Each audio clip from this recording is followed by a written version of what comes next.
Hi குட்டீஸ், welcome back to ஆன்வி moonlight. நம்ம லைஃப்பில் சில நேரத்தில் நமக்கு நினைக்கிற விஷயம் உடனே நடக்காது. அப்போ நமக்கு கோபம் வரும். என்ன பண்ணுறதுன்னு தெரியாமல் குழம்பி போயிருப்போம். சில பேர் கிவ் அப் கூட பண்ணிடுவாங்க. ஆனால் ஒரு முக்கியமான குவாலிட்டி நம்மகிட்ட இருந்தால் நம்ம நினைக்கிற விஷயத்தையெல்லாம் நம்மளால் பண்ண முடியும். அந்த குவாலிட்டி தான் பொறுமை. Yes, patience. இந்த பொறுமையோட சக்தி எப்படி இருக்கும்னு நம்ம ஃபேவரட் சிக்கு ஸ்டோரி மூலமாக நம்ம இன்னைக்கு பார்க்கலாம். இது சிக்கு சீரீஸ் எபிசோட் 4. ஸ்டோரியோட டைட்டில் பொறுமையின் வெற்றி. ஒரு அழகான பசுமையான ஃபாரஸ்டில் சிக்கு அதோட ஃப்ரெண்ட்ஸோட வாழ்ந்துட்டு வந்தான். சிக்கு ரொம்ப காம். நமக்கு தான் தெரியுமே, அவன் ஸ்லோவாக நடந்தாலும் கிவ் அப் பண்ண மாட்டான். ட்ரை பண்ணிக்கிட்டே இருப்பான்.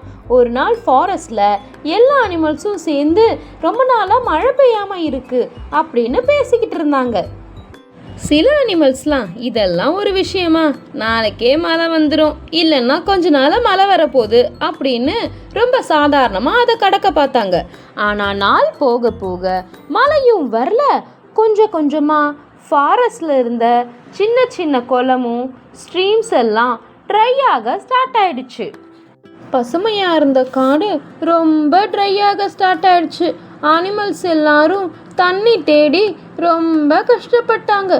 ராபிட் ரொம்ப வேகமாக ஃபாரஸ்டில் பல இடத்துல தேடி ஓடிக்கிட்டு இருந்துச்சு. மங்கியும் மரத்து மேலே உட்காந்து எங்கேயாவது தண்ணி கிடைக்குமான்னு பார்த்துட்டு இருந்துச்சு. அணில் கூட ரொம்ப சர்ச் பண்ணி எங்கேயாவது தண்ணி கிடைச்சிட்டா நல்லா இருக்காதா அப்படின்னு தேடிக்கிட்டே இருந்தது. ஆனால் யாருக்குமே தண்ணி கிடைக்கல. எல்லா அனிமல்ஸும் இதுக்கு மேலே இங்கே தண்ணி கிடைக்காதுன்னு ரொம்ப டயர்டாகி இந்த காட்டை விட்டு கிளம்புறதுன்னு முடிவு பண்ணிட்டாங்க. எல்லாரும் ஒன்றா சேர்ந்து இந்த காட்டை விட்டு எங்கே போகிறதுன்னு பேசிக்கிட்டு இருந்தாங்க. ஆனால் நம்ம சிக்கு ரொம்ப பொறுமையாக கிவ் அப் பண்ணாமல் தண்ணி தேடி போய்கிட்டே இருந்தான். அவனுக்கும் ரொம்ப தேர்ஸ்டியாக இருந்துச்சு. இப்போ நம்மளும் கிவ் அப் பண்ணிட்டா நம்மளோட ஃப்ரெண்ட்ஸ் எல்லாம் இந்த காட்டை விட்டு போயிடுவாங்க, நம்ம எல்லாம் பிரிஞ்சிருவோம் அப்படின்னு சிக்கு கிவ் அப் பண்ணாமல் தொடர்ந்து நடக்க ஸ்டார்ட் பண்ணான்.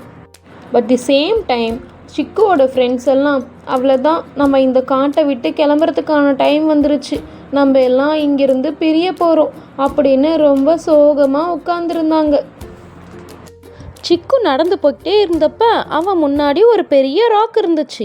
அந்த ராக் பக்கத்தில் ஏதோ தண்ணி ஓடுற மாதிரி சத்தம் கேட்டுச்சு. சிக்குக்கு அது என்னவா இருக்கும்னு ஒரே கியூரியாசிட்டி. அந்த ராக் பக்கத்தில் ஒரு சின்ன ஸ்ட்ரீம் ஃப்ளோ ஆகிட்டு இருந்துச்சு. சிக்குக்கு அதை பார்த்தோன்னே ரொம்ப ஹாப்பி ஆயிடுச்சு.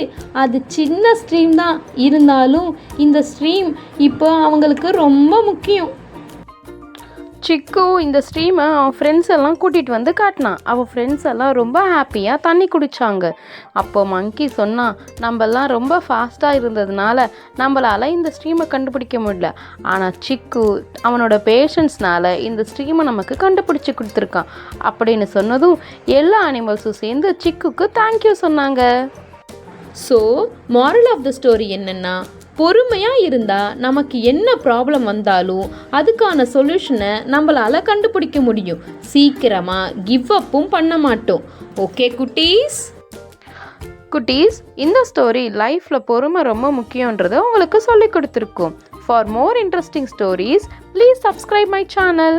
இந்த ஸ்டோரி உங்களுக்கு பிடிச்சிருந்தா லைக் பண்ணுங்கள். இந்த ஸ்டோரியில் எந்த பாட்டு ரொம்ப பிடிச்சிருந்ததுன்னு கமெண்ட் செக்ஷனில் கமெண்ட் பண்ணுங்கள். பாய் குட்டீஸ், குட் நைட்.